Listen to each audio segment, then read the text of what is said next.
Well, Chris, two other big Texas cities that passed mandatory sick time laws have been blocked by courts from enforcing them. And Texas lawmakers are talking about banning such laws, even if Dallas becomes the third big city to require mandatory paid sick time. This one's got some pretty decent leaf growth on it. At Rubel's Nursery in the farmer's market, the owner says he tries to help employees who have special circumstances, but does not offer sick leave. It would be very difficult for some small businesses to manage if you're paying people who aren't working for you or aren't available to work, even though you still have the same amount of work to do. Construction workers generally do not receive sick leave, but many say they should. If you get sick on a construction job, you just go home with no pay.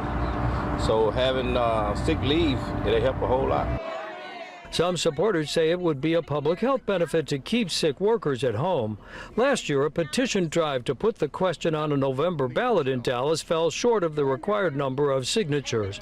Now, 5 Dallas City Council members have signed a memo to force it to Wednesday's agenda. Approximately 40% of the Texas workforce does not have paid sick leave. Attorney Chrysta Castañeda says a court challenge is likely if Dallas joins Austin and San Antonio with a sick time law, and new state law is possible too. The Texas legislature is being lobbied pretty heavily by the business groups to not allow cities to pass these ordinances. The Dallas proposal is between 6 and 8 days of sick leave, depending on the size of the firm, rolled over to the next year if it is not used. I think there would be a lot of chance for abuse where people would take it whether they're sick or not. The 5 city council members who forced this to the agenda are up for election, with early voting already underway.